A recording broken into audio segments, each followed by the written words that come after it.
Let's just face it, there is no such thing as a sexy George, all right? George is not a sexy name. George is like what you name your teddy bear, not the name you want to scream out during climax. These are not my words. I don't own them. You do now? I've talked about Anne Boleyn and Anne Boleyn's sister. Now it's time to talk about Anne Boleyn's brother. If there is enough demand, I will talk about her father too, and then I think that's it for the Boleyns. George Boleyn, Viscount Rochford, can almost always be found in a Tudor drama that stars, or at the very least features, Anne Boleyn.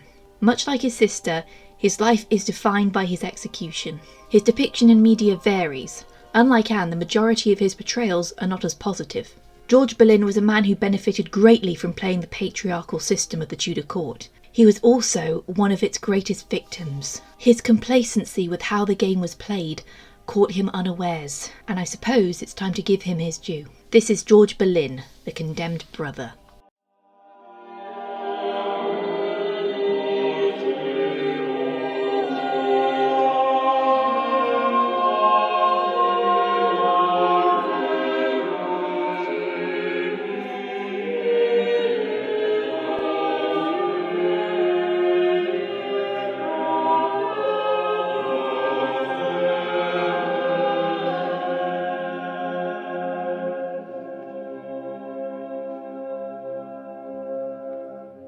I've already talked about the history of the Boleyn family, but I'll touch on it again here so you know where the family stood at the start of the 16th century. The name Boleyn is believed to have come from the French city Boleyn, and the family itself can be traced back to farmers from the 13th century. Over time they rose in influence and station until the marriage of Sir William Boleyn, George's grandfather, to Margaret Butler, daughter of the Earl of Ormond. Because of his long-standing alliance with the noble Howard family, the then Duke of Norfolk married his elder daughter, Elizabeth, to Thomas Boleyn. Although at the time he wasn't the Duke of Norfolk, he was the Earl of Surrey, but we'll just ignore that. Thomas Boleyn came from the first generation of the Boleyn family to claim noble blood. As with his sisters, George Boleyn's exact date of birth remains a mystery. He was not the only son of Thomas Boleyn and Elizabeth Howard, but he would be the only one to survive till adulthood. His two other brothers, Henry and Thomas the Younger, are both believed to have died from sweating sickness before 1520. The younger Thomas is a figure of high debate. Alison Weir claims that he was the oldest child, since he shared his father's name, which was sometimes given to the firstborn, and that he died around 1520. On the other hand, Claire Ridgway believes that the younger Thomas died as a child, seeing as his gravesite in the St John the Baptist church near Penshurst is of similar size to that of his brother Henry, who is buried in St Peter's Church near Hever Castle. It is considered that the younger Thomas may have been a younger brother and died after his father was knighted in 1509, since his inscription marks his father as a knight of the realm. Then again, Sir Thomas Boleyn, a figure who was very much unashamed of his vanity, might have added a new inscription after being knighted. Regardless of when the younger Thomas was born or when he died, the fact remained that George,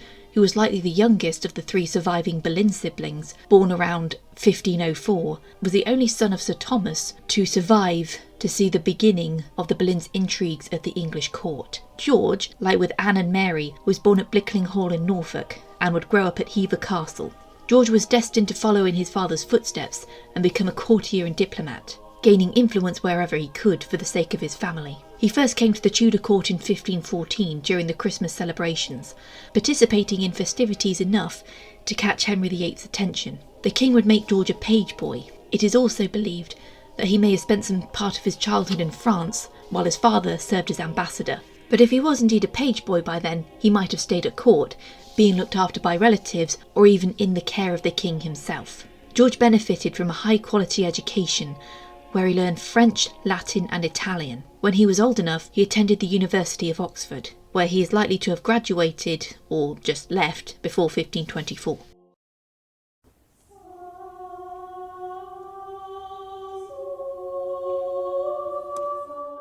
(1524) is considered to be the year in which George got married. By this time, his sister Mary had married William Carey and was Henry VIII's mistress. Anne, meanwhile, had been back for 2 years, and her father was trying to marry her to the future Earl of Ormond, James Butler. George's marriage happened in or before January of 1524, as Cardinal Wolsey had granted £20 to the young Boleyn and his wife. The wife in question was Jane Parker, believed to have been the same age as George. She was the daughter of Henry Parker, 10th Baron Morley, and served as a maid of honour to Queen Catherine of Aragon at court. I will get into further detail about Jane Parker in her own video. It has long been speculated, and typically demonstrated in Tudor dramas, that George and Jane's marriage was unhappy, a match forced onto both of them against their will. It is true that, despite being married for at least 12 years, they didn't have any children to speak of, in a time when prosperity of a marriage was demonstrated by the number of a couple's offspring. This would have been seen as very peculiar. It would have been more and more noticeable, as the Boleyns rose in influence, that George sired no heir with his wife, even though he had no living brothers for his father to fall back onto. Henry VIII gifted the newlyweds Grimston Manor in Norfolk, though it seems both George and his wife were content to stay near the court. Throughout the early to mid-1520s, George thrived as one of Henry VIII's favourites, participating in many of the king's favourite pastimes, including archery and tennis. However, he was not particularly popular among other courtiers. Despite the money and favours he was granted, he was known to gamble.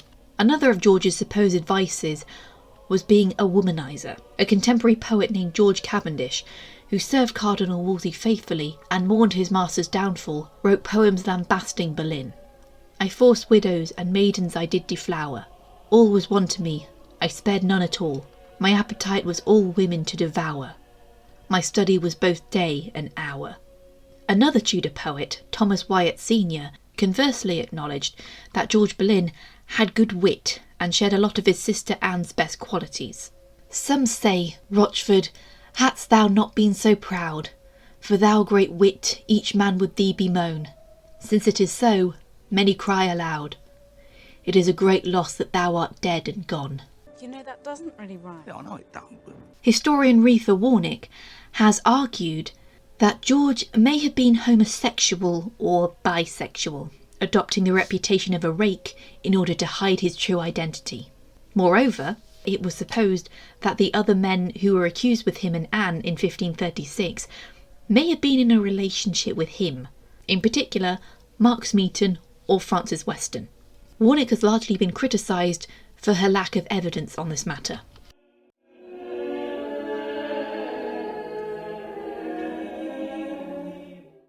George stood alongside his sister Anne when Henry VIII made the decision to pursue her. Famously, Anne Boleyn refused to become Henry's mistress and would only give herself to him as his wife. Thus he began the years-long task to annul his marriage to Catherine of Aragon. George and Jane appear to have avoided the outbreak of sweating sickness that peaked in the late 1520s, prior to the Legatine court. Its failure to secure an annulment from the Pope resulted in Cardinal Wolsey's fall from royal favour. The Boleyns were secretly allied with other courtiers who were sympathetic to the rising Protestant cause in Europe. Anne, who had read the works of the outlawed William Tyndale, likely shared her views with George. With the help of other pro-reformists such as Thomas Cranmer and the former servant of Wolsey Thomas Cromwell, the Boleyn faction were instrumental in influencing Henry VIII's decision to break with the Catholic Church, creating the Church of England, with Henry himself as its leader. In 1529, Sir Thomas Boleyn received the joint titles of Earl of Wiltshire and Earl of Ormond. Previously, he had been Viscount Rochford, and he passed the title down to George. This was how Jane came to be known as Lady Rochford, which she was recognised as for the rest of her life, even after George's execution. In the same year, George was knighted and became a member of the Privy Chamber. The fact he was so young to have gained such a prestigious position was noticed by French ambassador John du Bellay. George was sent to France to serve as an ambassador, as his father had once done. This was done primarily so he could convince French universities to side with Henry's desire for an annulment. He would have been in Calais towards the end of 1532, when Henry and Francois met to secure an alliance. He may not have been present at Anne's coronation, however, as he was still in France in the late spring of 1533. At the same time, the French king was arranging a marriage alliance for his younger son, the Duc d'Orléans, to the Pope's niece, Catherine de' Medici. In a meeting between King Francois and the Pope, George would receive the news that Pope Clement VII had officially excommunicated King Henry. It was George who carried the news to Henry upon his return. George arrived home just before the birth of his niece, the Princess Elizabeth. He was present at her christening, although neither parents were. George is often shown to be at Anne's side throughout her brief reign. hence the belief that their relationship was closer than one may think. However, he was sent to France at least 2 more times, while also escorting foreign visitors at the English court. Eustace Chapuis conceded that George was a civil gentleman, despite the fact that he despised the Boleyns. In 1534, Mary Boleyn was banished from court and disowned for marrying both below her station and without permission. George appears to have sided with the rest of the family's decision to cut Mary off from the family. According to the one surviving letter Mary sent to Cromwell asking for his aid, she was too scared to write to her brother or her uncle, whom she had lumped in the same category for being particularly cruel to her.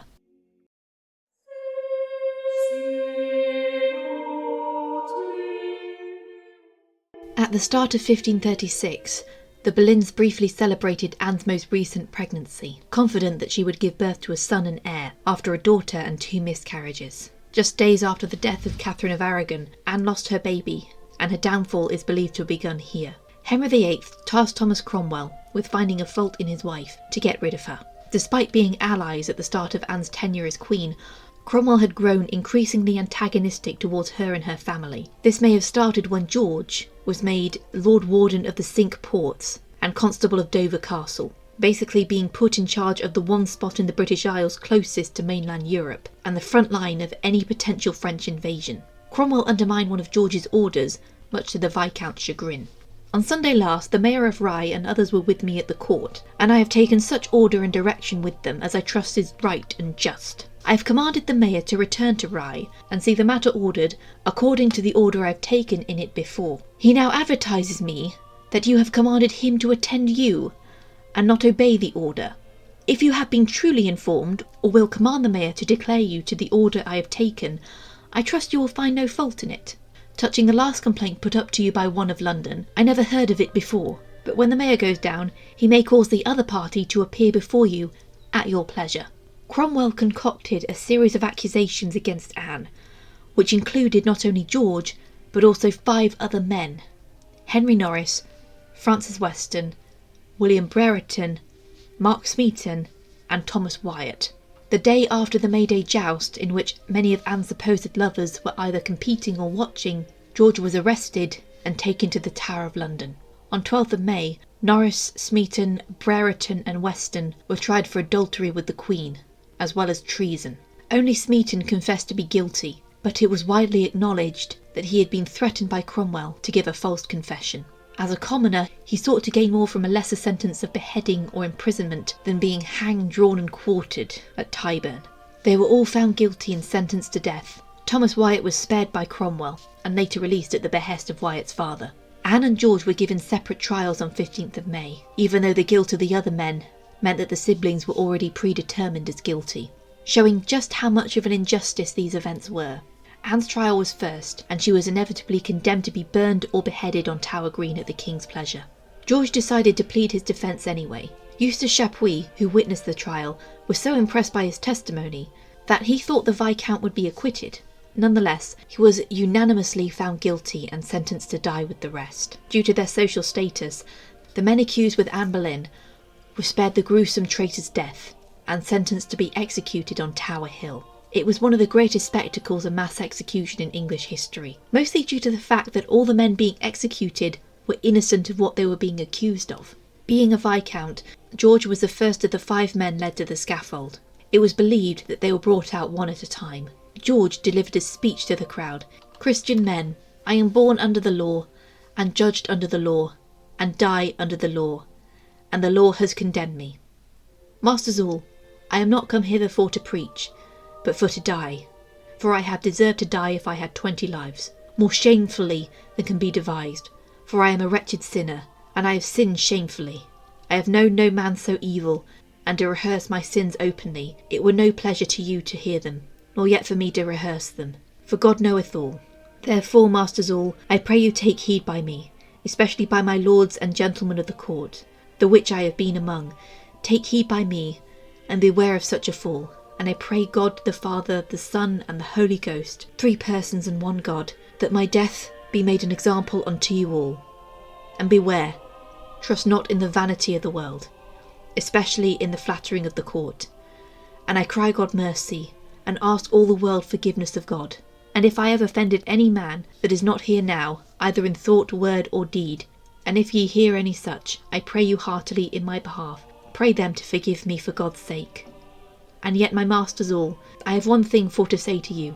Men do common and say that I have been a setter forth of the word of God, and one that have favoured the gospel of Christ. And because I would not that God's world should be slandered by me, I say unto you all, that if I had followed God's word indeed, as I did read it and set it forth to my power, I had not come to this. If I had been a living man among you. Therefore I pray you, masters all, for God's sake, stick to the truth and follow it. For one good follower is worth 3 readers, as God knoweth.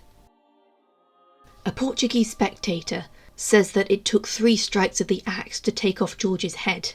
Worse still, Anne herself might have witnessed the execution from the White Tower, had Constable Kingston permitted it. Norris, Brereton, Weston and Smeaton followed soon after. Unlike what usually happened to executed traitors, George's head and body were buried together in the Chapel St. Peter ad Vincula within the Tower of London. Anne would join him 2 days later. Less than 6 years after his execution, George's wife, Jane Parker, would be buried with her husband after losing her own head on Tower Green.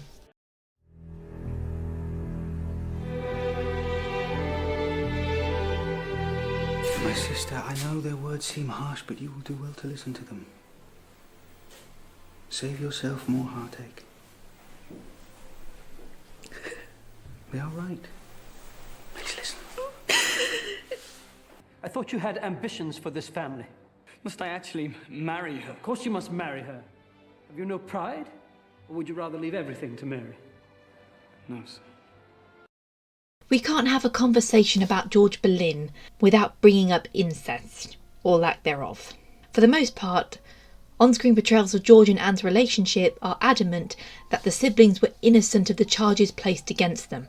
Incest being an act that is so morally repugnant, it would be impossible to write sympathetic characters who engage in it.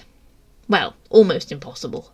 As I wrote that last sentence, Game of Thrones and House of the Dragon came to mind, but the inbreeding Targaryens was shown in the context of something that happened, but not really glorified.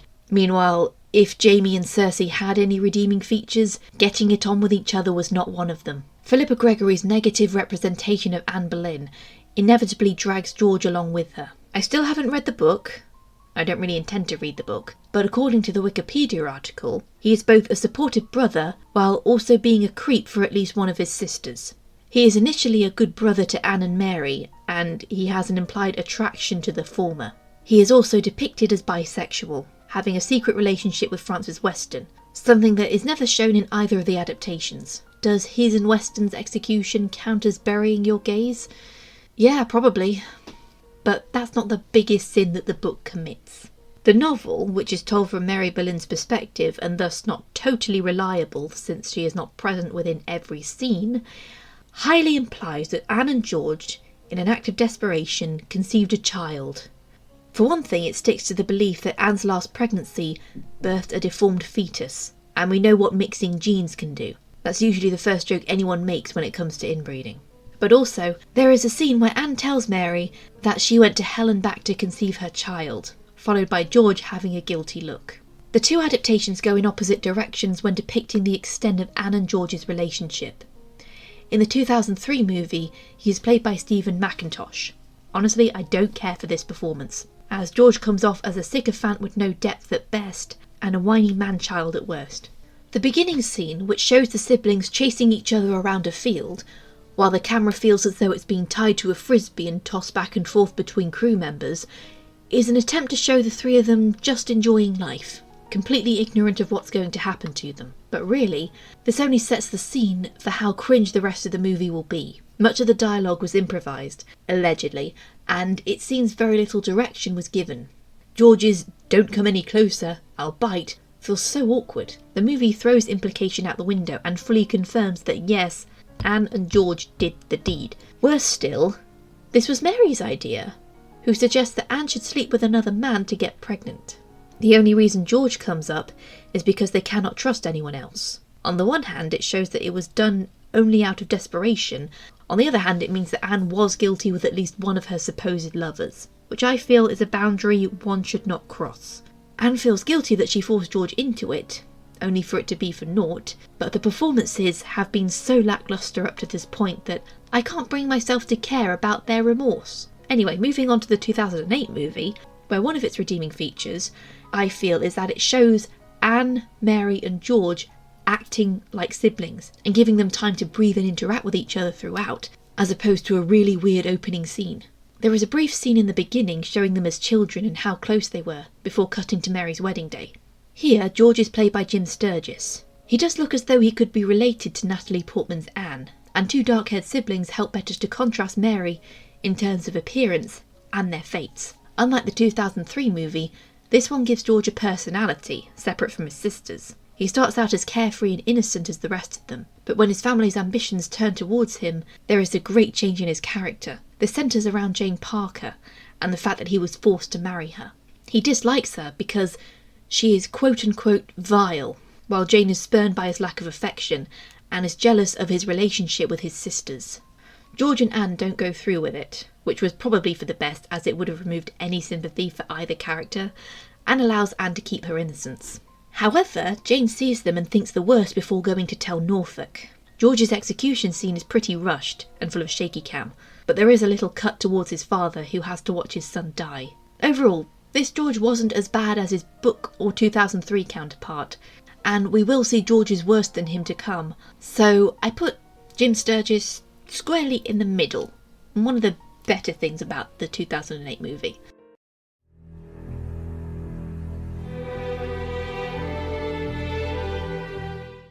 How do you plead? Guilty or not guilty? You are a foul liar, and my judges are your creatures. Please, don't demand or order His Majesty, or you will reap a bitter harvest. I'm the Queen, George. Let us forget it, and by the Mass, leave your husband to his own devices at this time. Well, Anne, one of the highest-ranking noblemen in the land, snared by a humble knight's daughter from Kent.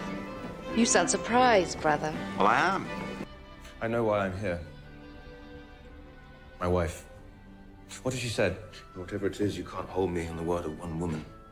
Well, there have been other women who've been recipients of your gallantry, George. You've always regarded women as disposable. This is a section for George's that sort of blend into one.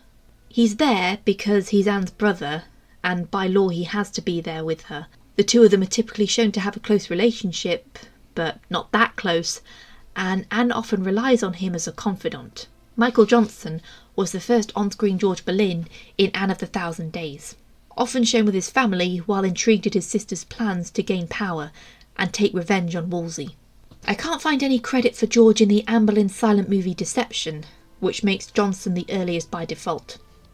Jonathan Knuth played George Boleyn in the TV miniseries The Six Wives of Henry VIII. He is shown trying to talk a hot-headed Anne down, while she is both jealous and angry at Henry for his lack of fidelity. This would also be the first time his relationship with Jane Parker is represented, cementing their relationship as bitter, unloving, and ending with her selling him out so she can be rid of him.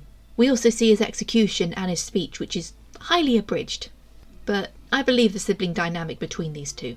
I could have sworn that George was in Henry VIII and his Six Wives, and that this is him sitting next to Anne, smiling along to her commentary on the joust. As Norris and Weston are jousting, it's clearly not them she's talking to. I couldn't find any accreditation towards George Boleyn, however, either on Wikipedia or on IMDb, or even in the movie's credits themselves. Brereton, Weston and Norris are credited, so process of elimination leads me to believe that Anne was talking to Brereton, although George is referenced as My Lord Rochford as Henry and Cromwell make their hasty exit. Following these depictions, because Peter Morgan borrowed a lot of plot points from previous dramas, George's presence is just there in the ITV Henry VIII series. Someone for Anne to express her views of her marriage towards, as well as someone to vent to while she's stressing out over her pregnancy. He's played by Peter Hornsby here. Despite the presence of Lady Rochford in the second episode, I don't think she and George ever interact in the first half. If I'm wrong, let me know. George definitely got fleshed out a little more when Morgan wrote the 2008 Other Boleyn Girl. And finally we come to Wolf Hall. Here, George's sidelining is down mostly towards the perspective from which this series is told. Thomas Cromwell is the POV character throughout, and his regard towards George, played by Edward Holcroft, and towards other men whom he will condemn with Anne, is pure contempt. Appearance-wise, this George appears to resemble this portrait, and to me he is the most authentic looking of the Georges, apart from the Six Wives miniseries. Wolf Hall frames Cromwell as resentful towards George, Norris, Brereton and Weston for influencing Henry into getting rid of Wolsey and participating in that mocking masque which it cuts back to in every single episode. He is also resentful towards Mark Smeaton for jumping ship to work for Anne and leaving the Cardinal to his fate. Cromwell is also seen watching the Boleyn faction fight with itself with a little amusement, and there is a focus on George's less than happy marriage with Lady Rochford. As a result, it is almost expected that she will side with Cromwell when he starts plotting against them. A key moment of Cromwell's revenge is framing George to look both guilty and idiotic. His and Anne's trial scenes are entwined with each other, and ending up with Cromwell tricking him into saying something guilty. George, who has shown himself as an intellectual, is suddenly stumped by this commoner from Putney. This is the last scene with George, as the following scene is the execution of Anne. By then, George and the rest have already been executed. I imagine their budget wasn't high enough to show another execution scene, and more focus was on Cromwell's watching Anne's execution, while knowing full well that he could be in her place one day. And he will. According to the books, Cromwell wasn't present for the executions of the men because he was at Lambeth annulling the marriage. And yes, I acknowledge the uncanny valleyness of Mark Rylance, who once played Thomas Boleyn, is now playing Thomas Cromwell, but honestly it is not as strange as watching Sean Bean as Robert Aske, only to later play Thomas Cromwell. By the way, you should watch Chardlake, it's very, very good.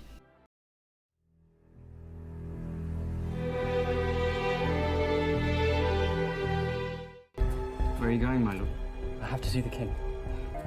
My lord, Sir Thomas, you are both arrested for high treason and having carnal knowledge of Her Majesty, the Queen.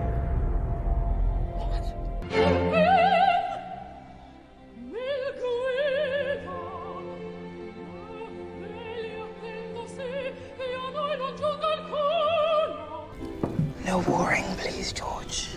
We'll have only laughter and love-making this evening. Tell that to my wife. Get her on her back, she'd still be as sour as you see her now. You would make a great queen. I'll write back. Tell him he can stick his proposition up Wolsey's Kazakh and never contact me again. LBBFF stands for Little Brother Best Friend Forever, mostly because I believe George was the youngest of the three siblings. These 4 entries give more focus into Anne and George's relationship and presents him as the person she trusts above all, while giving him a little bit of his own character to separate him from his sister. The Tudors both fleshes out and distorts George's image. I don't think it can decide if it wants George to be sympathetic or not. He is played by Padraig Delaney. I should have looked up how to pronounce that on behind the name. My bad. He first appears in Season 1, Episode 4. With Thomas Boleyn scheming his way up the ladder with the Duke of Norfolk, George serves as a tool with which to delegate. In George's case, he is seen seducing women in return for information, including a pair of twins. Season 2 shows George acting up and depending on his family's influence to get away with his antics. He is part of his father's plot to poison Bishop Fisher, an act which sees the cook boiled alive. And later, Anne depends on him to get rid of Henry's mistress. But then the thing happens, and heavy trigger warning for marital SA. So in episode 6, George and Jane Parker are married, with much reluctance on both sides. George gets very drunk at the wedding, and afterwards he forces himself on Jane before he collapses. I'll touch more on why I think this was a really stupid decision when I talk about Jane Parker, but let's just say, after you show a scene that's kind of graphic, I can't bring myself to care about whatever happens to George from this point onwards. George shows little interest in Jane afterwards, and he instead engages in a relationship with Mark Smeaton. As he is seen pursuing women as well, I think George is meant to be bi. Not great representation of bi, but bi nonetheless. I do think the Tudors does bury its gays quite a bit. There was a brief subplot of a gay relationship in season 1, and then it just ended, and then we have this. So yeah, not great. George and Anne are often seen by her ladies-in-waiting in somewhat compromising positions when taken out of context, such as him holding her and saying he loves her, and another scene where Madge Shelton sees Anne pulling up her sleeve after speaking privately with George. The Tudors is the only piece which shows all of Anne's lovers, minus Weston, who did not appear, being executed one after another. Yes, the Six Wives did have something similar, but was more of a montage and only saw George being the one executed. I quite like this scene to an extent, as it showed the bloodthirstiness of the crowd, and it gave Natalie Dormer a chance to show her acting chops, and George's speech is drowned out by the baying mob. Points for realism, I suppose. And while you can reasonably feel sorry for Anne, George carries all the weight of someone whose carelessness and self-indulgence brought him there. Moving on to Donizetti's Anna Bolena. I never miss a chance to talk about this opera, I love it so much.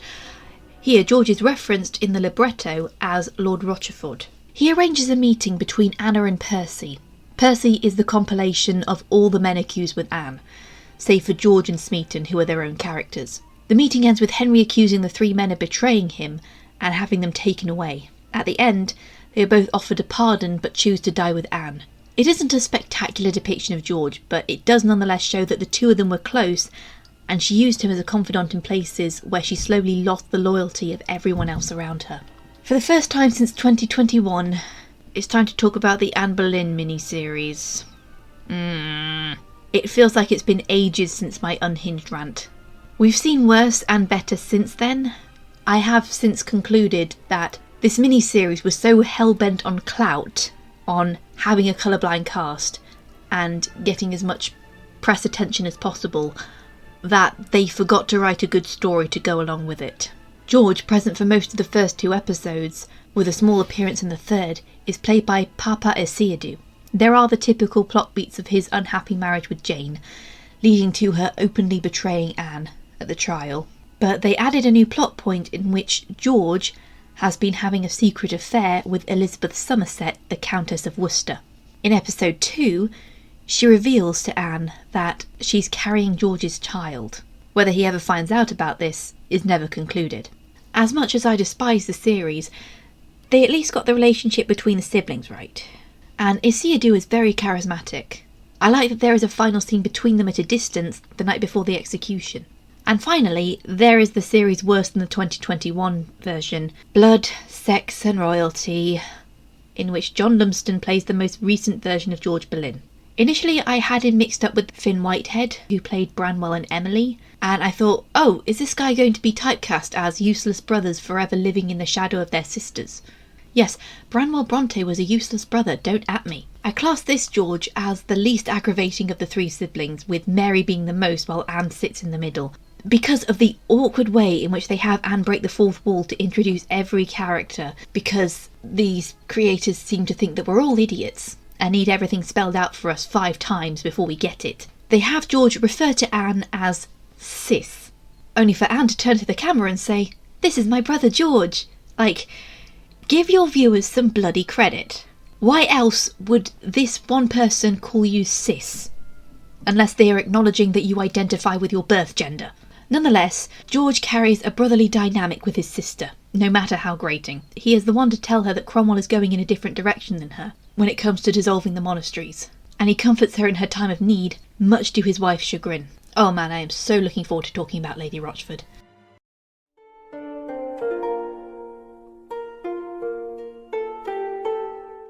There are no official portraits of George Boleyn. I'm certain that because of his influence he might have had 1 or 2 painted back when his family were in favour, but they are likely to have been destroyed after his downfall. The portrait by Hans Holbein the Younger, which has mostly been attributed to George Boleyn several times, even I used it for my thumbnail because I don't have anything else to use, has a man wearing mostly black with a pink doublet underneath, holding a red carnation with gold in his hat, and the gold symbolises high birth. In actual fact, this is a portrait of a man named Simon George of Cornwall. Not much is known about the sitter, but his holding of the red flower hints that he is betrothed or he is courting someone. There is also this unidentified sketch of a man in Tudor garb, also done by Holbein, and created around 1532. It has been attributed to George since its unfinished status might be down to the fact that because George was executed, Holbein lost the commission and saw no point in finishing it. Typically, George's on-screen counterparts are shown to be close in resemblance to his sister, at least in terms of hair colour. Some Georges might have lighter brown hair than Anne, but given that Anne's description of having dark hair and eyes is so well known, it is likely George had similar features. Darker features are a dominant gene after all, therefore the two are likely to have resembled each other. But, seeing as there is no official picture of George Boleyn, what really matters is the possibility that the actor you cast to play him can reasonably pass as Anne's sibling.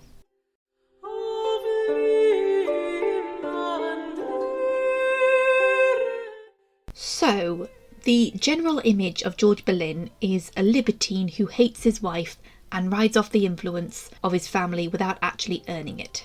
But much like with Anne being painted as a temptress who deliberately led Henry away from his wife, this image is likely to have been distorted by anti-Boleyn rhetoric, attempting to justify the siblings' execution. According to Claire Cherry, George Boleyn was as dedicated to ideas of religious reform as his sister. What's more, he was something of a poet, being a good friend of Thomas Wyatt, who was known to have written poems about the events of the Boleyns' downfall. George would indeed have been educated in music, and this may have spread into a pursuit of poetry. There are no known works by him, mostly because of the purge following 1536. George Cavendish, who if you remember disliked the Boleyns, praised George for his talents. God gave me grace, Dame Nature did her part, endow me with gifts of special qualities. Dame Eloquence also taught me the art, in metre and verse, to make pleasant ditties. You know, that doesn't really rhyme. Yeah, I know it don't, but...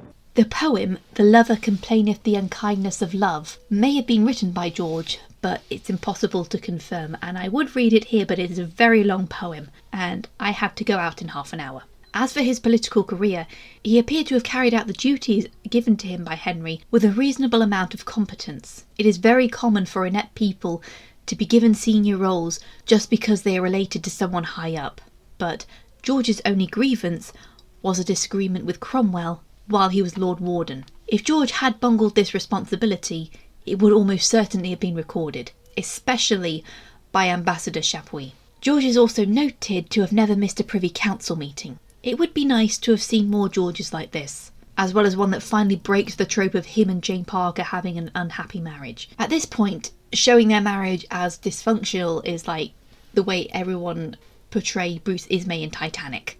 While I never enjoyed Anne Boleyn 2021 or Blood, Sex and Royalty, they at least tried to establish that he had as much interest in religious topics as Anne, and wasn't just along for the ride. We should see more of that in future. I think it's high time George was written to be more intelligent.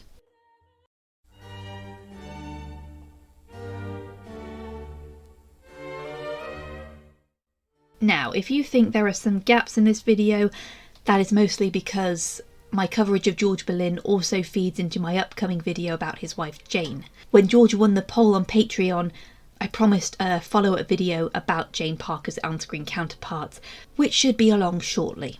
I will also be attempting a redux of Anne Boleyn later this year, re-evaluating my initial handling throughout history and in media. We had a few more pop up recently, and there are quite a few I missed in my initial rankings. So if you don't want to miss that, please subscribe to the channel. But overall, I think that while George Boleyn is an integral part of the Anne Boleyn story, he needs to be seen as more than just Anne's brother, who benefits from both his sister's triumphs and gets dragged down because he wasn't a good husband.